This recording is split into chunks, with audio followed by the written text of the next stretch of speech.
Hello dear students, आज हम पढ़ेंगे कक्षा 10 गणित की प्रश्नावली 12.2 के प्रश्न संख्या 4 को। चलिए आज की क्लास को स्टार्ट करते हैं। तो देखिएगा, प्रश्न संख्या 4 में कह रहा है एक कलमदान घनाभ के आकार की एक लकड़ी से बना है जिसमें कलम रखने के लिए 4 शंक्वाकार गड्ढे बने हुए हैं। घनाभ की विमाएं 15 × 10 × 3.5 सेंटीमीटर है।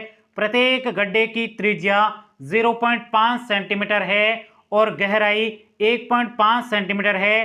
पूरे कलमदान में लकड़ी का आयतन ज्ञात कीजिए। देखिएगा साथियों, यह प्रश्न आपके बहुत ही ज्यादा सरल है, इससे ज्यादा आपके कोई प्रश्न सरल नहीं होने वाला है। तो सबसे पहले आपको प्रश्न समझना है कि प्रश्न आपको दिया क्या गया है और आपको निकालना क्या है। देखिएगा, प्रश्न में कहा जा रहा है एक कलमदान है, वो आपके घनाभाकार के आकार का है और लकड़ी से बना हुआ है, जिसमें आपके कलम रखने के लिए यानी पेन रखने के लिए 4 शंक्वाकार इस प्रकार के गड्ढे बने हुए हैं। घनाभ की विमाएं यहाँ पे आपको दे रखी है, प्रत्येक गड्ढे की त्रिज्या भी आपको दे रखी है, गहराई भी आपको दे रखी है और आपको यहाँ पे इस लकड़ी का आपको क्या निकालना है, आयतन निकालना है। आयतन कैसे निकलेगा मैं आपको पहले शॉर्ट में बता देता हूं। आयतन निकालने के लिए सबसे पहले आपको इस पूरे घनाभ का क्या निकालना है, आयतन निकालना है। उसमें से आपको इन 4 जो आपके बने हुए हैं क्या शंकु बने हुए, इन 4 शंकुओं का आप आयतन निकाल दोगे तो शेष बचे हुआ लकड़ी का आपको आयतन आसानी से प्राप्त हो जाएगा। इतना आसान प्रश्न है। कितना आसान प्रश्न है। क्या करना है, सिर्फ आपको क्या करना है,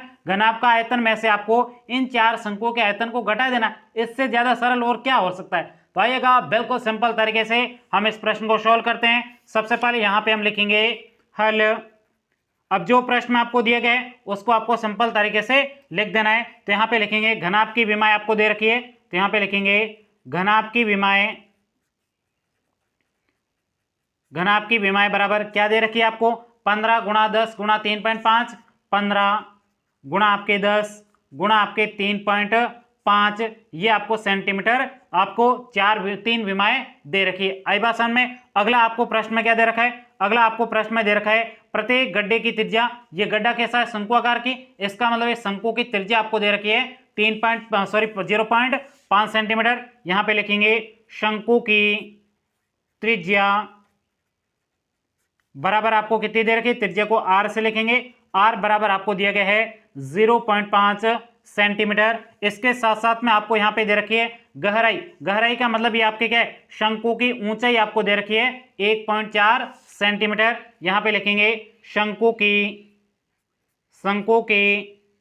गहराई को ऊंचाई भी कहते हैं, तो ऊंचाई बराबर आपके क्या हो जाएगा 1.4 सेंटीमीटर आपको शंकु के ऊंचाई दे रखी है। आई बात समझ में। अब यहां पे आपको सिर्फ क्या करना है, कलमदान का आपको क्या निकालना है, यहां पे लकड़ी का आयतन निकालना है। आयतन निकालने के लिए यहां पे लिखेंगे अब कलमदान में लकड़ी का आयतन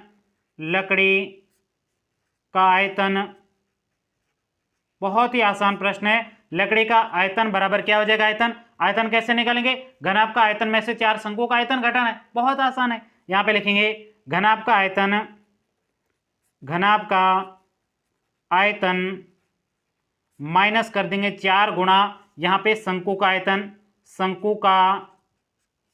आयतन। आई बात समझ में। अब यहां पे आपको घनाभ के आयतन का सूत्र पता होना चाहिए। यदि सूत्र पता है जल्दी से आप कमेंट्स कर दीजिएगा, मैं आपके कमेंट्स को भी लाइक करूंगा, क्योंकि साथियों आप जितना कमेंट्स करके बताओगे उतना ही सूत्र आपको कंठस्थ होगा और परीक्षा के समय आपको बिल्कुल अच्छे तरीके से याद आ जाएगा। और शंकु के आयतन का भी यदि आपको सूत्र याद है तो भी आप कमेंट्स करके मुझे बता दीजिएगा, मैं आपके कमेंट्स को लाइक कर दूंगा। अब देखिएगा, यदि नहीं है याद तो आपको यहाँ पे अभी मैं याद करा देता हूं। घनाभ के आयतन का सूत्र है लंबाई गुणा चौड़ाई गुणा ऊंचाई हो जाएगा, और शंकु का आयतन है 1/3 πr² h हो जाएगा। तो यहाँ पे हम सूत्र लिखते हैं बराबर घनाभ का आयतन क्या सूत्र क्या हो जाएगा आपके, लंबाई गुणा आपके चौड़ाई गुणा आपके ऊंचाई हो जाएगा। क्या हो जाएगा, ऊंचाई हो जाएगी। यहाँ पे गुणा नहीं लिखा, गुणा लिख दिया। अब यहाँ पे -4 गुणा शंकु का आयतन क्या है, शंकु का आयतन है 1/3 πr² h हो जाएगा। अब यहाँ पे मान रखेंगे।